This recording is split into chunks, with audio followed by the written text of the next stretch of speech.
তো হ্যালো বন্ধুরা, আসসালামু আলাইকুম। তো তোমরা অনেকজন ফেসবুকে কমেন্ট করে জানিয়েছো যে তোমাদের মাছ চাষে কীরকম কী প্রফিট হয়। তো আমার ভয়েসটা খুব একটা ভালো না, তো আমি যতটুকু পারি ভালো করে বলার চেষ্টা করি। তো সর্বপ্রথম বলি, মাছ চাষে কোনো লস হয় না। মাছ চাষে লস বলে কোনো জিনিস নেই। তো মাছ চাষে প্রফিট তো আছেই। ঠিকমতো চাষ করলে মাছ চাষে কোনো লস বলে কোনো জিনিস নাই। মাছ চাষে লাভ আছেই অনিবার্য। তো মাছ চাষটা আমাদের মেন বিজনেস না। মাছ চাষের সঙ্গে সঙ্গে আমরা আরও দু একটা সাইড বিজনেস করে থাকি। সবথেকে ভালো দিক হলো যেটা একটা, এখানে 5 জন কাজ করে খায়।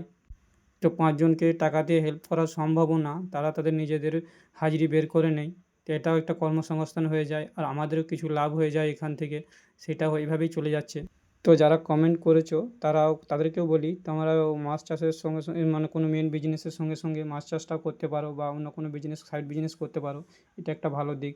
তোমার সঙ্গে সঙ্গে আরও দু একজনের কর্মসংস্থান হয়ে যাবে। আর একটা যেটা সবথেকে বড় দিক হলো, আমি এই বিকাল টাইমে যখন পুকুর পাড়ে আসি, পুকুর পাড়ে যখন 1 ঘন্টা সময় কাটাই এখানে, আমি যতই ক্লান্তি থাকি সারা দিনের মধ্যে, তাও আমার এই ক্লান্তি এখানে দূর হয়ে যায়। খুব নিজেকে আরাম লাগে। তো আমি পুকুরের মিডিল থেকে আপনাদেরকে দেখানোর চেষ্টা করছি ভিডিওর মাধ্যমে। আমাদের ওই পাহাড়গুলোতে সবই সবজি চাষ করা আছে। সেই সবজি যেগুলি আমরা বিক্রি করে হাটে নিয়ে যাই বা বাজারে নিয়ে যাই, আমাদেরকে সবই দেখিয়েছি কী কী সবজি আছে আমাদের, সেগুলো আপনার ভিডিওতে দেখেছেন। আর এখন আমি পুকুরের মাঝখানে নৌকাতে বসে আছি।